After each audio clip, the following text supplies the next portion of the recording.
Hello mga panggayan, for today's menu video, ayan, magluluto tayo ngayon ng sari-saring gulay mga pangga. So nasabi nating sari-saring gulay kasi kung kayo'y familiar sa palengke, may mga binibenta doon na ikinikilo na, yun yung mga in-slice-slice na gulay. So ito yun mga pangga, yung mga in-slice-slice na gulay. So alam nyo ba kung magkano lang to? Ito ay 20 pesos lang, no? 20 pesos lang mga pangga. Kung bibilhin mo to ng separate, mas mapapamahal ka. Pero syempre, siguraduhin yung fresh yung gulay na bibilhin nyo na kinilo. So, titingnan natin kung ano yung mga nakapaloob na mga gulay doon sa binili natin na 20 pesos na sari-saring gulay. Ayan. So, yan, tignan na natin.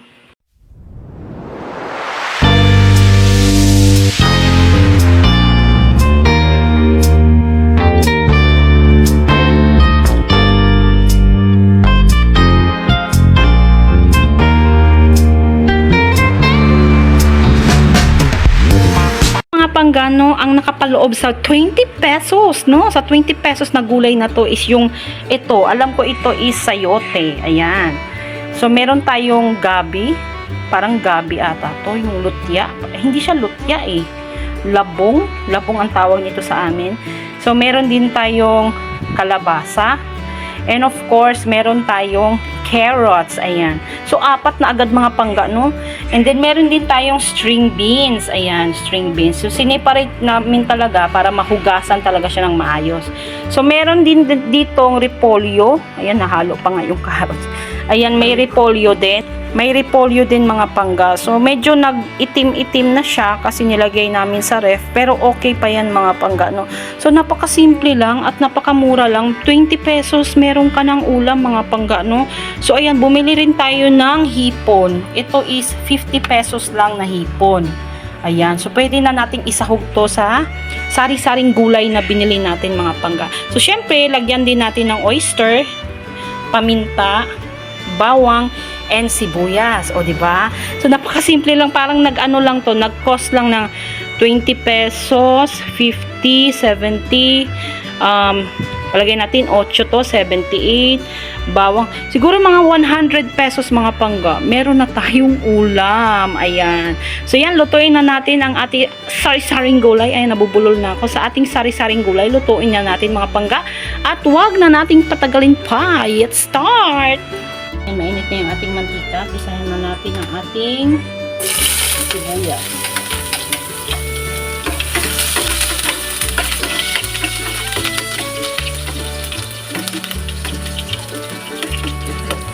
After that, bawang. Balik ka lang yung ubo ng anak ko. So, pa-brown-brown lang natin yung bawang. Para sunod na natin yung ating shrimp.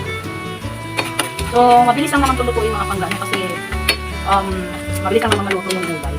Tsaka hindi naman baboy yung pansahog natin. So, isasahog lang natin is yung shrimp. Ha? So, mura lang ng recipe natin for today. Parang nag-cost lang talaga siya ng 100 pesos. So, nakaka-stress talaga pagka punta ng palengke kasi hindi mo na alam kung ano yung bibilhin at lulutuin. Dahil pabalik-balik ng ulam. Ayan, pero at least, diba? Nakahanap tayo ng paraan para mag-ulam naman ng minsan ng kakaibang. Ayan, so medyo na-brown na yung ating bawang. Lagay na natin yung ating shrimp.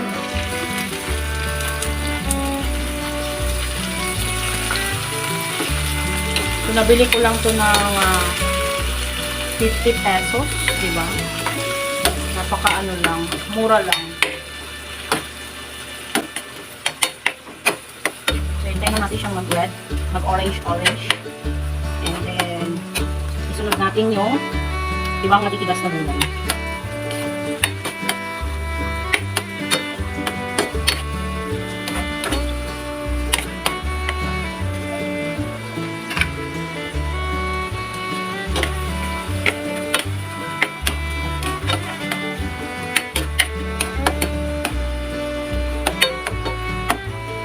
So, unahin natin yung mga matitigas na part ng gulay. Kasi medyo matagal yung maluto. Pero hindi rin maganda pagka overcook yung gulay mga pangga. So, isunod natin yung mga matitigas na part. Ayan, okay na itong shrimp.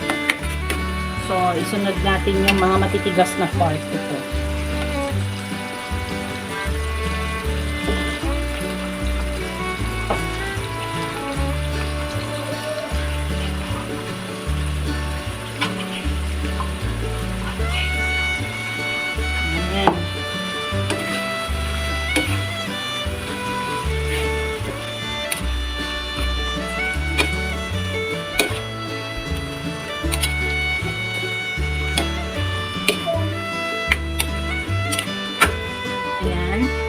And then, sunod na natin yung ating string beans. String beans, diba?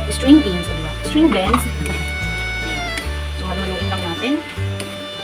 And then, mamaya lagyan natin siya ng oyster sauce.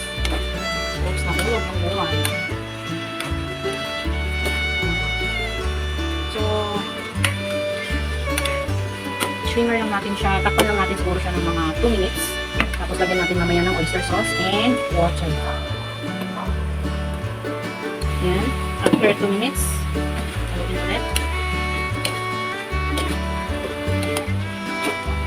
Tapos, ilagay natin yung repolyo. Kasi may mga matitigas-tigas na part din siya. So, halo din natin siya.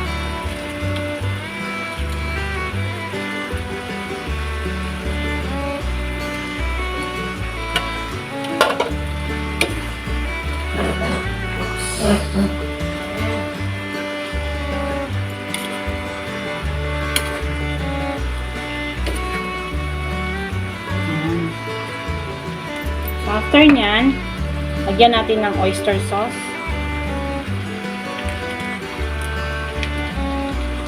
Isang buo. Halo ulit.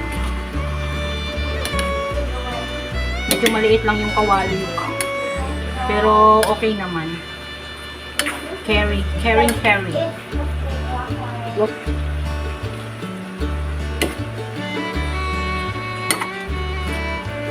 Yan. Struggle is real pag maliit ang tuwali. Tapos, lagyan natin siya ng 1 cup of water. Yan. Para maluto lang yung gulay natin. Oops, nahulog. Sayang.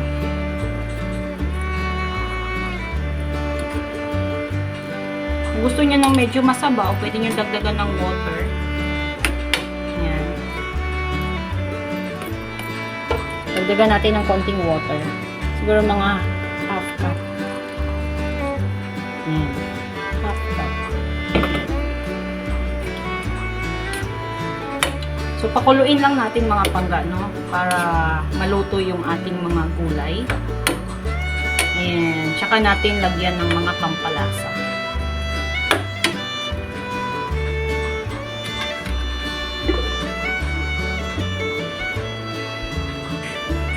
So, ayan. Kumukulo-kulo-kulo na siya mga pangga, no? Ayan. Haluin natin konti. So, pwede natin lagyan na ng black pepper. So, tansya lang ang paglalagay mga pangano. Kung konti lang ilalagay nyo, okay din. Ako kasi mahilig ako sa black pepper. Ayan.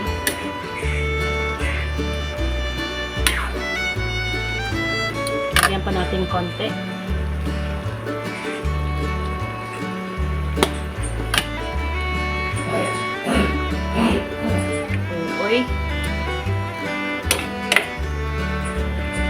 And then, syempre, yung ating magic syrup. Yan natin, no? Magic syrup.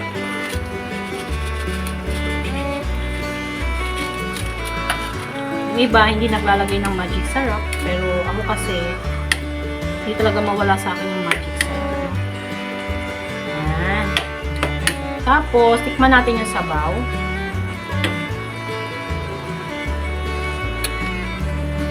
So, syempre, lalagyan natin ng konting asin. Siguro mga half teaspoon ng salt. Kasi baka naman sobrang alat. Mga half teaspoon. Wait lang.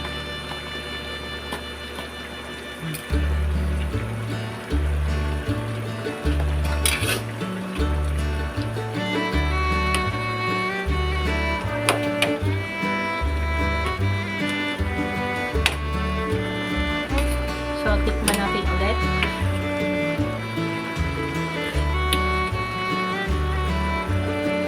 Ayan. Okay na yung lasa. So, pakuluin lang natin siguro siya ng another 3 minutes para medyo maluto lang yung mga string beans and other matitigas na mga gulay. So, ayan. Tapos na yung 3 minutes. Try natin yung mga gulay kung malambot na ba. So, ito is malambot na. Ayan, malambot na siya. So, ayan. Luto na yung ating sari-saring gulay, mga pangga, no? And wag naman masyadong latain yung gulay kasi pangit din pag malata yung gulay. Ayan. So, half cook lang, mga pangga. So, ayan. Sana nagustuhan nyo yung ating recipe for today. And nagkaroon kayo ng idea kung paano magluto ng napakamura at sulit at healthy pa na ulam for today's video. Ayan. So, thank you for watching, mga pangga. Platings na natin to. At sa mga hindi pa nakapag-subscribe sa YouTube channel ko, ayan, do subscribe to my YouTube channel, Panggaming Guy, and hit the notification bell para ma-update kayo sa mga bagong videos na i-upload ko. Ayan, tara, platings na. Platings na natin yung ating gulay na sari-sari. So, ayan, mga pangga, napakasarap niya tignan, diba? At napakasimple lang ng ulam natin. Ayan, yun lang, mga pangga. Thank you for watching. Bye ulit!